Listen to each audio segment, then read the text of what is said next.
Hey folks, how you doing? My name is Clay Francisco, and this is the overview of my game, Shields. So, what is Shields? Shields, if I'm allowed to say it, is Stratego on steroids. Stratego was my favorite game as a kid, and I wanted to make something that was an homage to that, but that was more for today's audience, because Settlers of Catan is old hat now. We've been playing it for like forever, I don't even know how long.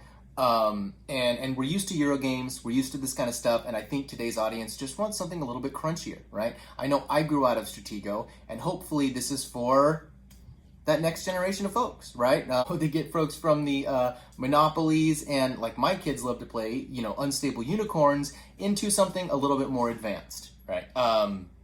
So anyway, how is it like Stratego? Well, it's like Stratego in that you have a bunch of hidden cards like this, because that's how the game starts. They don't all start revealed in a lineup like this here. They start hidden, like this. And the object of the game is to hunt this piece down, the next piece, and kill it. Just like the other game. That's it. It's a super simple game in concept. There's two super most important pieces of the game. There's this guy, which is your next piece, and then there's this guy, who's your caster. He's your second most important piece of the game. You can't die from losing him. But his ability, this little symbol here, which is all explained in the cheat sheet, his ability allows you to bring spells and equipment out of your hand. So, let's back up a little bit. How does the game work? Well, you build your deck, pick a color, yellow or blue, build your deck out of 250 game points, right? This guy's 5 game points. 10 game points, 15, 5, and 5. You assemble a deck however you want, out of 250 worth of those points, and there's actually presets in the back of the manual to let you know what you can start out with and just kind of get you started, right, for those folks who like a little bit of assistance with that. Get that 250 points together, take your top 10 favorite pieces, which is going to be obviously one of these because you have to, and then 9 others. This guy will need to be in there if you want to be playing spells and equipment, but you don't have to.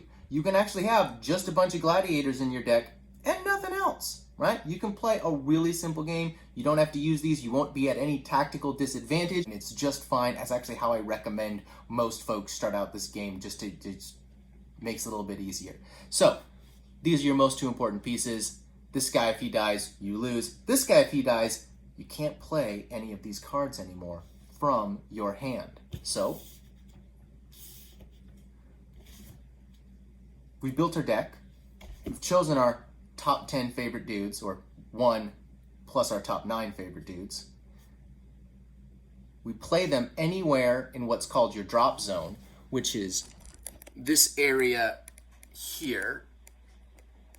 This yellow zone, if you're yellow, or this blue zone, I can't get it, if you're blue, right? Which is really just the first 3, which is really just the first 3 tiles on your side. And then you move them around.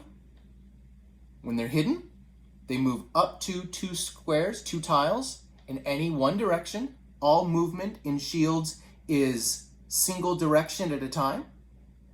And if you want to make a second movement, that's how you turn. In the game, you get 2 moves per turn, 2 actions per turn, and you can do one of 2 things. You can either play a card from your hand, or you can move a piece.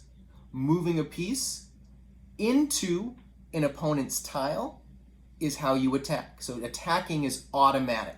And what you do is you try to overtake their tile, and that's when your pieces get revealed, right? So let's say I wanted to attack this guy, move up into his tile, but I can't move into his tile yet. We reveal who we are, and then we roll the appropriate number of defense or attack dice. Whoever wins stays on the board. Whoever loses is eliminated, goes in the discard pile. So again, when these pieces are hidden, whoop, they all move the same, right? Well, these guys don't move, right? These guys all move the same, up to 2 squares in any one direction. All movement is in line. So if you want to change, you have to take 2 actions. And let's talk about the piece. So when revealed, this guy allows you to use his ability here, right? That means you can bring these cards out of your hand. He moves at a distance of up to 9 and in all 6 available directions. He attacks for 1d6, defends for 1d6. This symbol here is how much he costs to put in your deck, so in game you're going to go ahead and ignore it. But before game, this is how much he costs. This is the symbol to let you know which spells and equipment cards can affect it. He is a 1, so he is a light gladiator. This guy is a 2 sculler, so he's a medium, and then the 3 sculler, which is a heavy gladiator.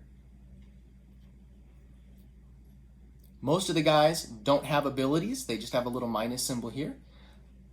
There are some that have little extra pluses here and here, right? This guy gets a +3/+3. So if I were to yoink, attack with him, I would roll 1d6. It's a 3. So then I would take that 3 and I would add +3 to it. So that would count as a 6. Same thing with defending. If I rolled that to defend, he would be 6. Sorry, these are going to be a little bit fiddly because I haven't laminated them. When I laminate them, they're thick enough to actually stick in the cards, but I wanted to hurry up and get this video out. Okay, so ability, which most of them don't have because it's the base set and we want it to keep it super simple for folks. Distance, direction, attack, d6, defense, d6, cost of game points to put in your deck when you're building, cards that can affect it, spells, and equipment. Same thing, movement 3, all 6 directions, 3d6 to attack, 4d6 to defend. It costs 15 to put in your deck, and this guy is a heavy gladiator, 3 skulls. Now we're going to talk about these guys. They're a little bit different. These are your spell cards with the lightning bolt here. On the left here, we get what state of card we can play it on. So let's say we've got this guy up here, whoop, and this guy up here, boop. Good. This guy can be played on either a face down or face up card. This is face down, this is face up. It only affects 1 card, and I didn't bring any of these into the play video, but there's also a 5 symbol that is the 4 slashes with the hash mark through it, and those affect all cards. Those are the only 2 types. It either affects 1 or all. And this guy ignores the class, so it could be played on this piece for the 3 skulls, 2 skulls, or, well, 1 skull, but we don't know that right now. So this could be played on a face down card. If we were to play this flip card on this guy, it would flip it and reveal it, right? So that's really, really handy when you think you know where somebody's next piece is and you say, hey, let me play this card, boop, show me what that is, pow, it gets flipped over. Maybe you're right, maybe you're not. If you were to play flip on this guy, because it could be also played on a face-up guy, ignoring the class symbol there, doesn't matter which class, boop, play it on there, he's now hidden. That's how that one works. The other ability, or other spell, face up, and it only affects 1 medium or 2 skull guy.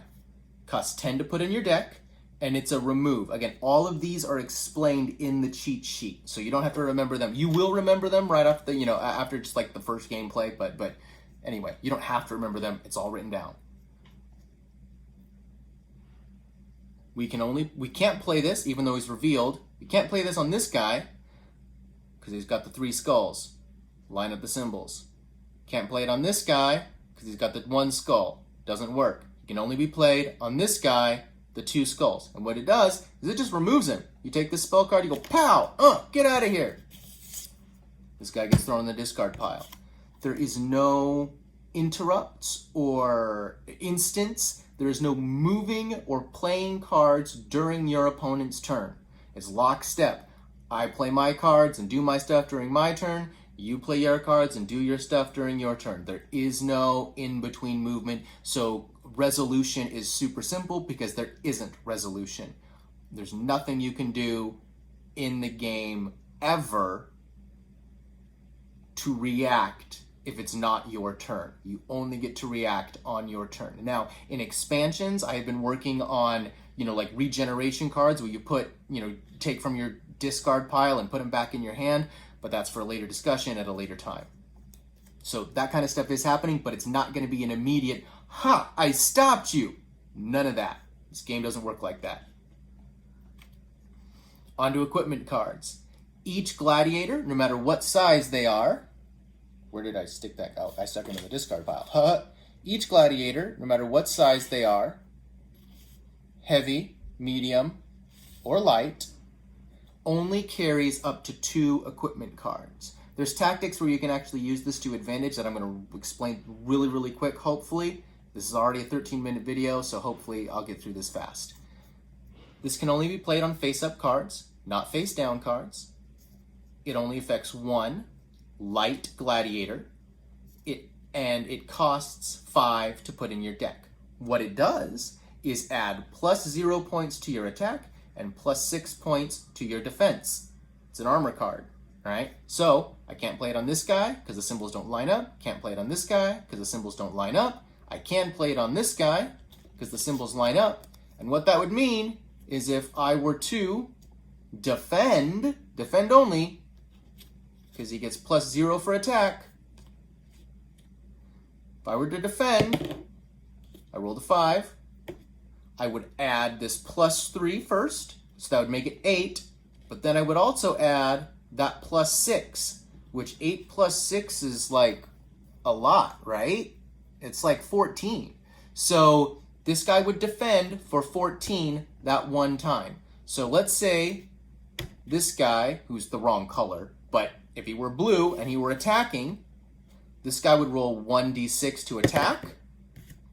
It's a 6, but it doesn't matter because this guy defends for 14. So this guy would be eliminated.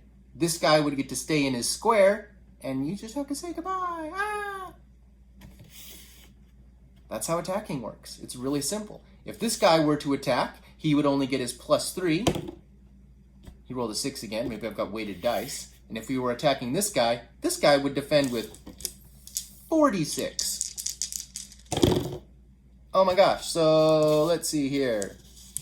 So this guy gets a 9 because it's 6 + 3. No pluses on attack for this thing. This guy rolled a 4 and he just rolled that. So that would be 6, 7, 8, 9, 10, 11. So in that situation, this guy would be the winning defender again. So this guy would be attacking. He would die. And this guy would get to stay on the board. I could still play this other equipment card on this little dude because he's played on a face-up card. He affects 1, and you get to ignore the class. Movement equals 0. So what that would do is take this movement here, and it equals 0. So I would put this on here. Now it has all the equipment cards it can handle, but it can no longer move. It's 0. So there are actually cards that allow you to remove equipment cards in the game, so you could remove it later, but that's a spell card. It's not going to be shown right now because this is just an overview.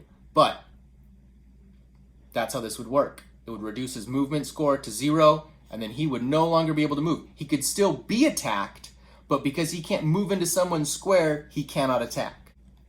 But let's say this card weren't on him yet, and I had played the opposite version of this card on my piece as well, because there's a sword that does +6 +0. So you could play this card on it, that other equipment card on it, and this guy would get a +6 +6 on top of his +3 +3, getting 9, 9. base, then you roll your 1d6. There would be no more room for this guy. So because if this guy had his 2 equipment cards, no more equipment cards. But he would still be susceptible to this. There are 3 kinds of remove gladiator card in the deck. There's the one that affects the 1s, these guys. There's the one that affects the 2s, and there's the ones that affects the 3s. So you could take the remove 1 skull, and if this guy was all buffed out and as super awesome as he could be, you'd say, no, that's too buff.